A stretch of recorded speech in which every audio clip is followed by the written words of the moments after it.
Let's go. Woo! All right, folks, welcome back to another episode, a solo episode of On the Delo. That's right, we're on the Delo. We're not on the Diddy, we're on the Delo, baby. Oh, man, the stuff going on in the world today. Woo-wee. This is a Delo party, and my parties are clean. Trust me, no baby oil here, my friends. We are getting it on, and we're getting it on clean, and we're getting it on in a way that makes a difference respectably.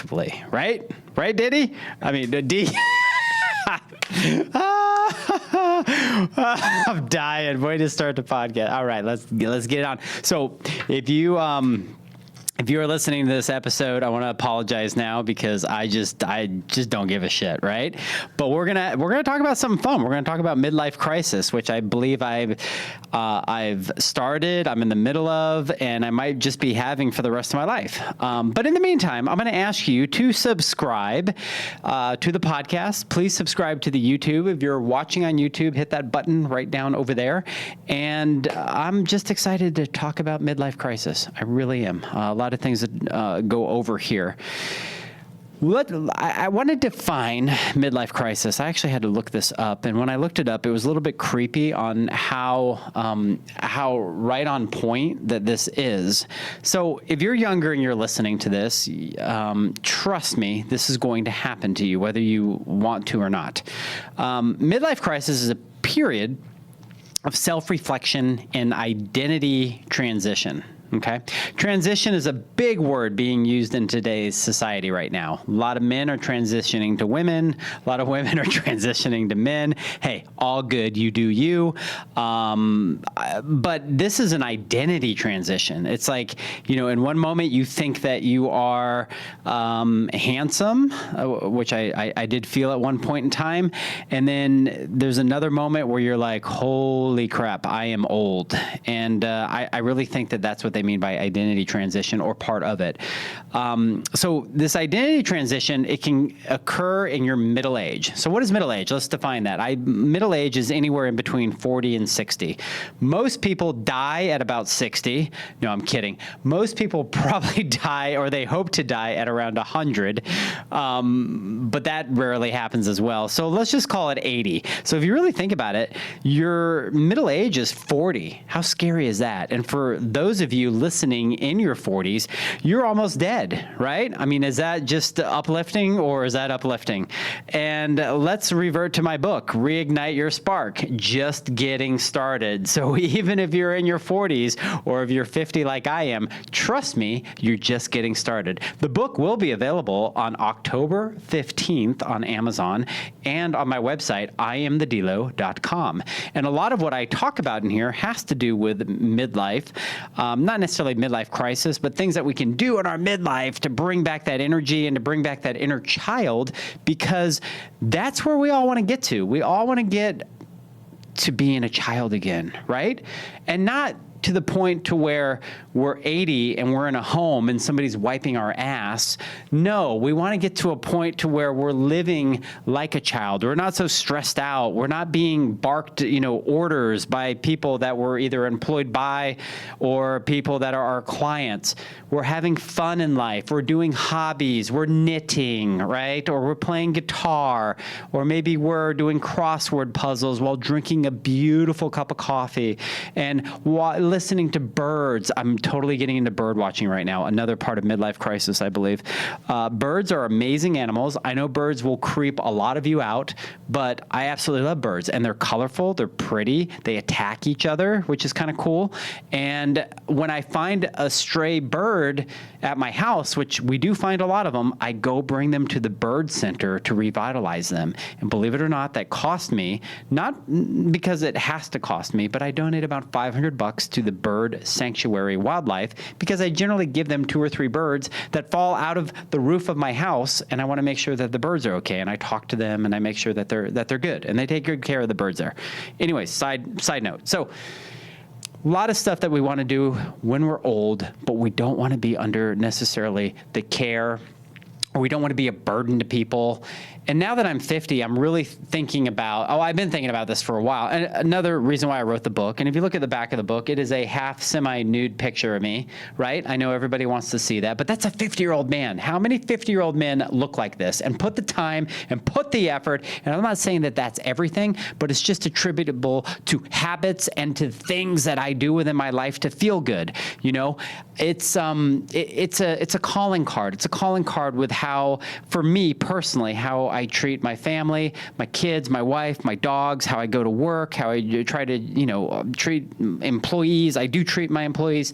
It's just a calling card of hard work and doing things. Now, with that hard work also comes balance, and it comes balancing the mindset of what you're going through at midlife, where you're having all these things going through your head going, wonder if I can still do that. Wonder if I have the patience to do that. I mean, there's just a lot of different things. So when we talk about from 40 to 60, this is kind of like the midlife crisis thing. And we've heard it all before. It's, for men, I'll speak to men. Now, women do have midlife crises as well. Women also have menopause. God bless you. Menopause, it is a very mean gift that the Lord has given you. And for a lot of women, unfortunately, if you don't have money to pay for air conditioning, you're really screwed during this time. Because from what I have noticed, not living kind of firsthand experience, is the body really heats up. And if you can't cool that body down with like 60-degree air and you can't afford the air, you're just screwed. So good luck to you.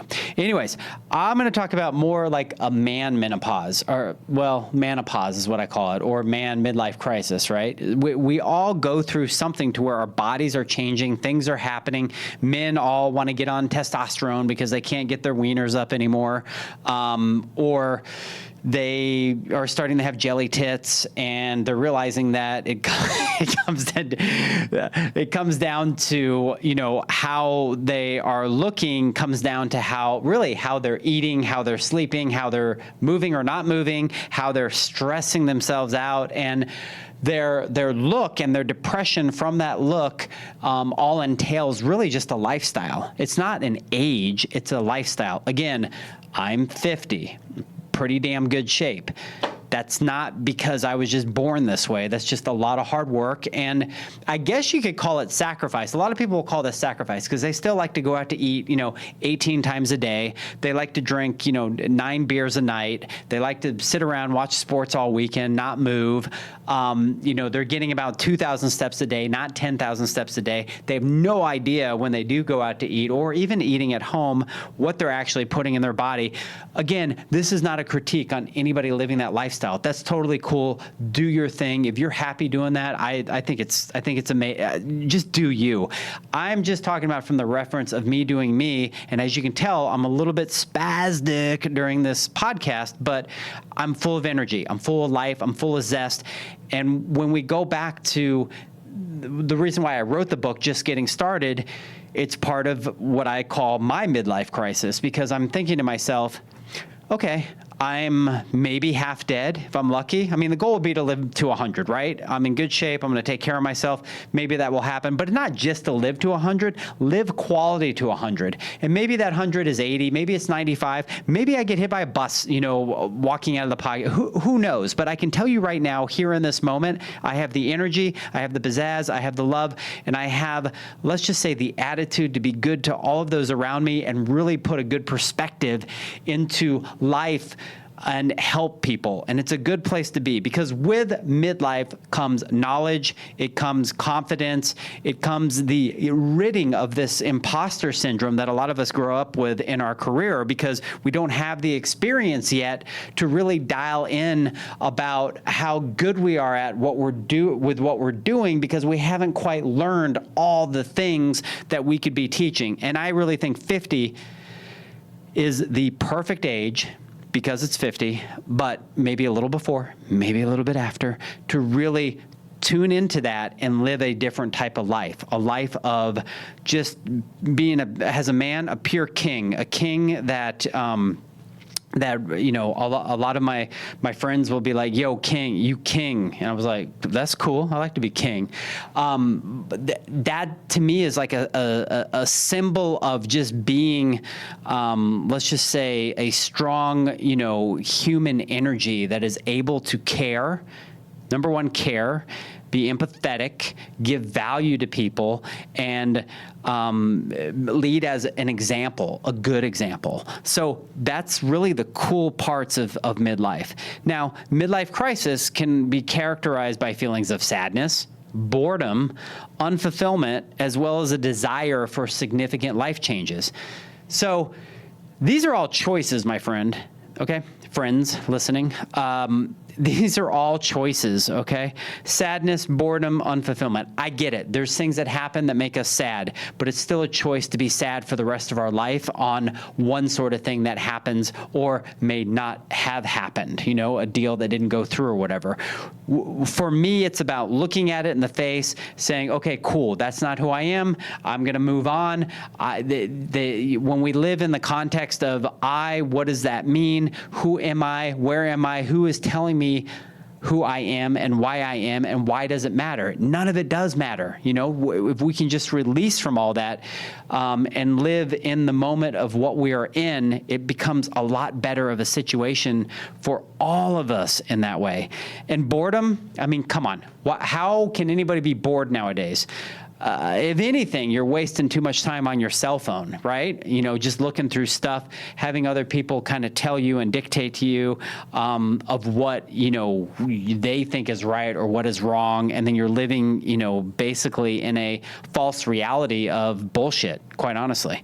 Go make your own reality. Get unbored. Again, just getting started and reignite your spark. What I write about are finding that passion, finding that play as a kid again. What are those things when you were younger that you absolutely enjoyed? Was it 80s music like it was for me? Do I not get excited when I go grab my cup of coffee and get in the car?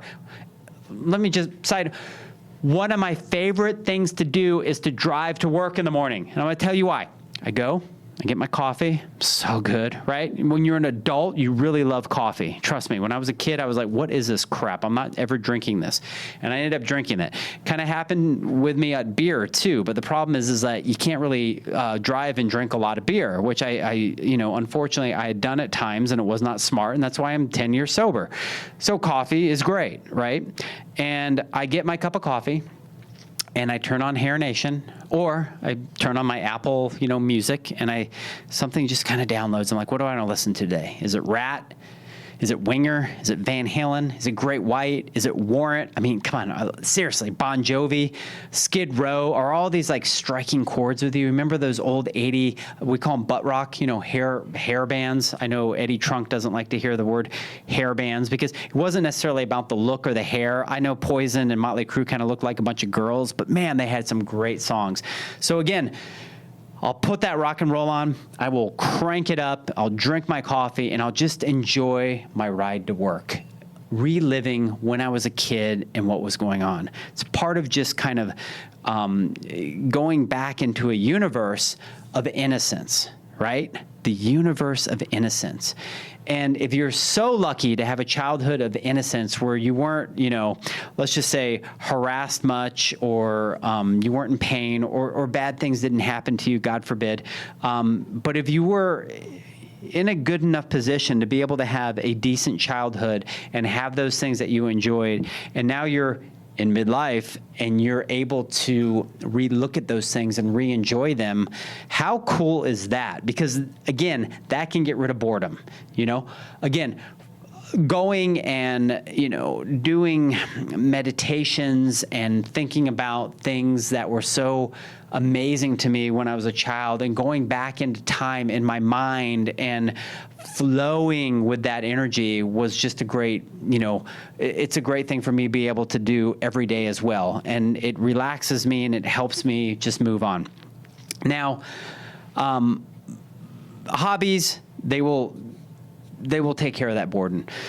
Unfulfillment, unfulfillment, again, how do you fulfill yourself? Only you can fulfill yourself. Stop looking for other people to fulfill your cup. It's just, if you do that, you may just go thirsty. You know, at the end of the day, you have to fill your own cup. And when you fill your own cup, you're going to be able to fulfill other people's cups. And that, to me, is one of those things when you've become a king for men, maybe it's a queen for women. I don't know what that resolutes to. But the point being is that you're in a position to now help people to give and to really be that, let's just say that figure that people look up to, want to be a part of. And again, that's why Jeremy and I are doing this, Built Different community. It's a community for people to all get together and, learn from the stuff that Jeremy and I have done and maintain and grab the energy and the coaching and the things. And look, Jeremy's a 41-year-old man. He's having midlife.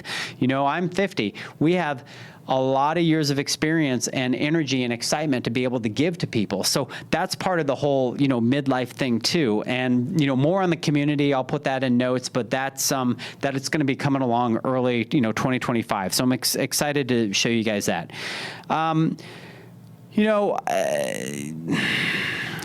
Feelings of nostalgia, again, feelings of nostalgia are good.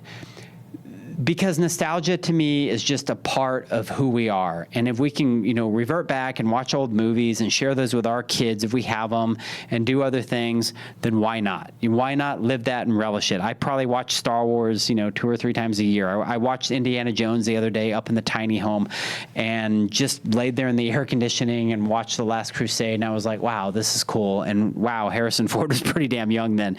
But these are all great things.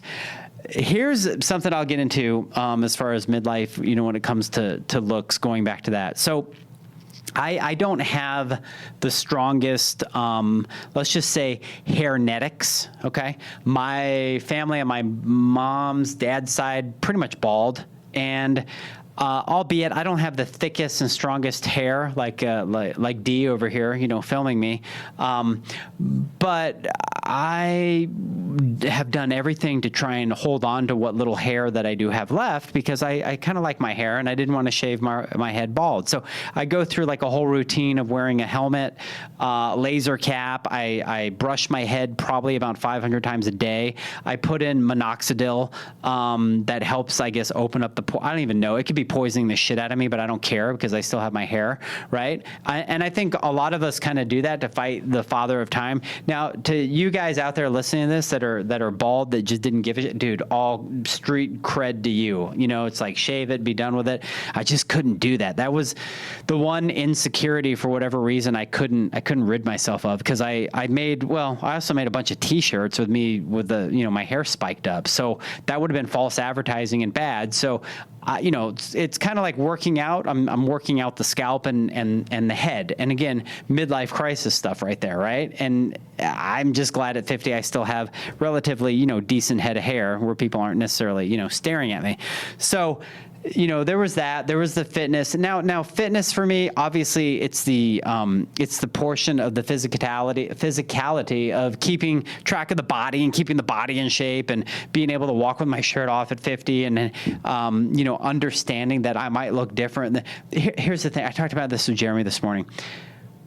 When you look at somebody that is overweight or not in shape or doing this and that, you don't even think twice. You're like, oh yeah, that's just how society is, because that's most of society today's. I mean, let's be honest, right?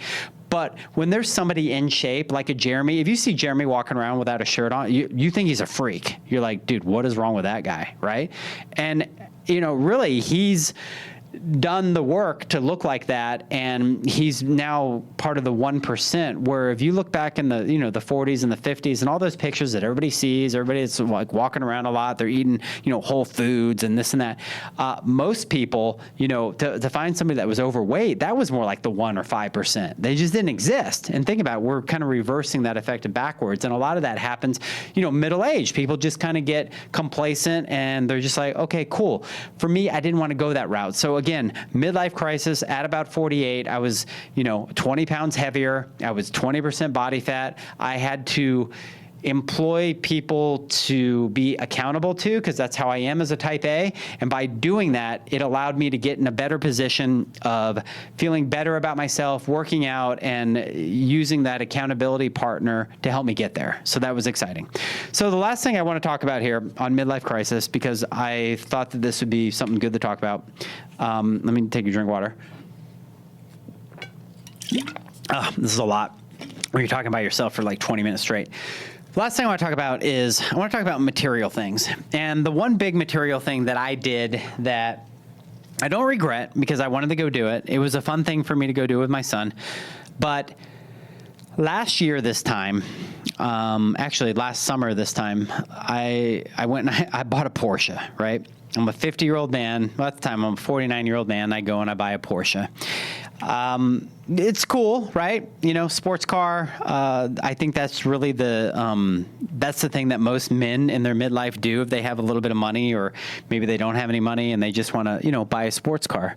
Because for whatever reason, I think sports cars make us men feel like we have, I don't know, status, bigger penises. I mean, whatever it may be, right? Rum, rum, I got a big sports car. So I'd always been a Corvette fan, but for whatever reason, I'm like, okay, I'm going to legitimize this. I'm going to buy a Porsche, and I'm going to buy like an SUV Porsche. So this way there's some legitimacy in me having this car, because I can make an excuse and I'm going to utilize it for work. It's a work car, right? Dude, it's a Porsche. No matter what, it's a Porsche. I mean, the thing is, and I probably bought the most female Porsche that there is. Not that there's anything wrong with it. I don't give a shit, right? But I look like I should have had my hand out the window with a glass of white wine, going to a, afternoon brunch on a Tuesday, with my wig on, right?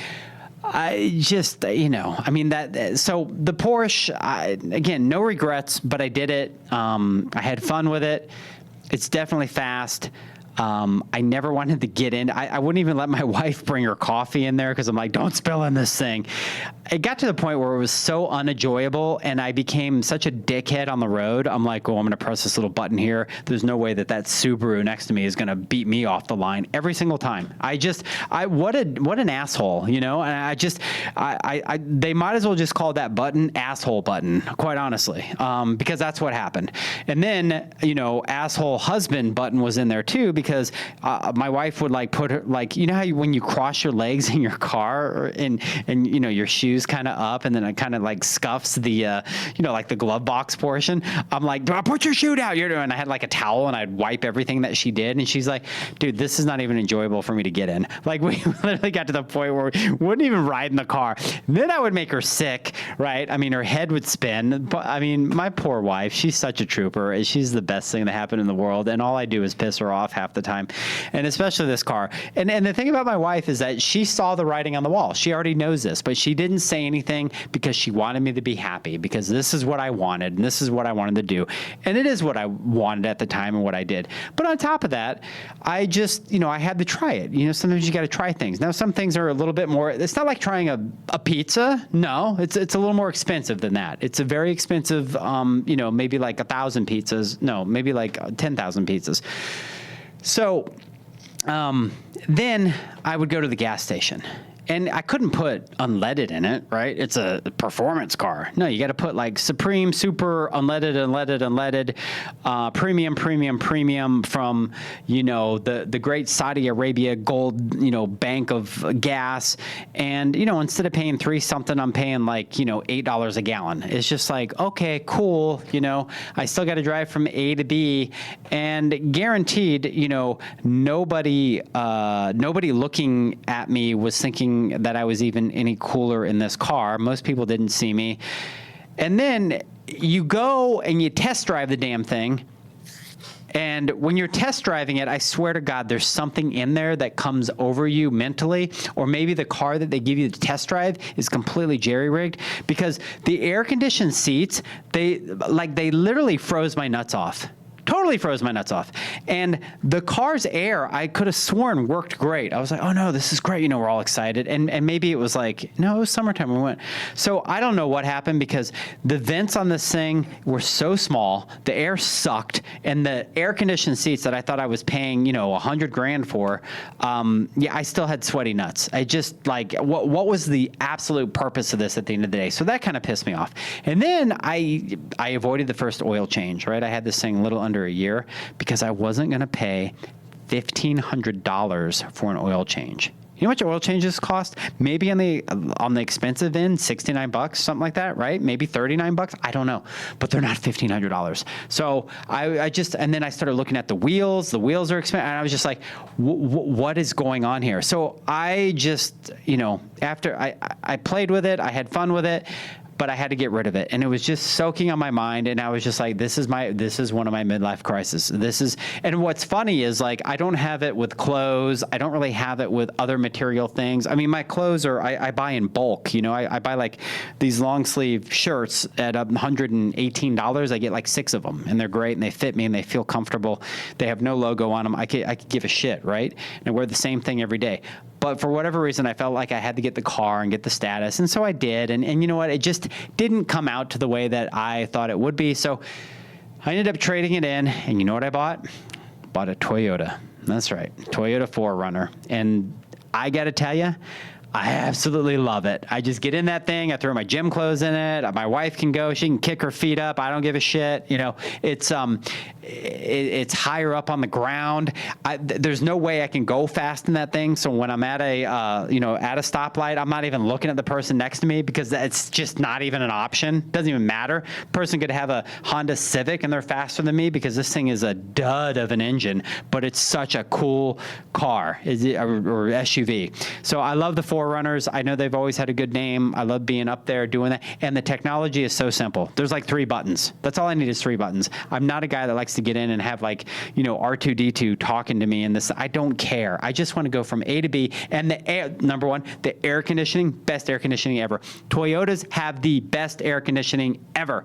So I'm telling you guys, if you're looking for a new car, this is a commercial right now, right? I don't get anything for this, but I'm just telling you, my buddy, John Stanley, over at Burge Toyota, if you're in Arizona, if you're looking for a new car, just let me know. He will hook you up, and I'm telling you, best dealership ever. Walk in, looking at that, cool, I'll get you, here's the price, done, come back in 5 hours, sign here, done. Like none of this bullshit of like, being dragged around the dealership. Oh, what horrible experience I had in the past. I've bought 6 cars from John. So I'm a Toyota dude now. I'm happy with it. My midlife is feeling better, doing the things. And again, this is my story. Your story is different. I get it. I'm just sharing a little bit of humor, a little bit of fun. I hope you enjoyed this podcast. And we got some great guests coming on next week that we'll be putting out. Again, please subscribe to the podcast. Share this if you found it entertaining. Absolutely appreciate you. And until next time, peace out.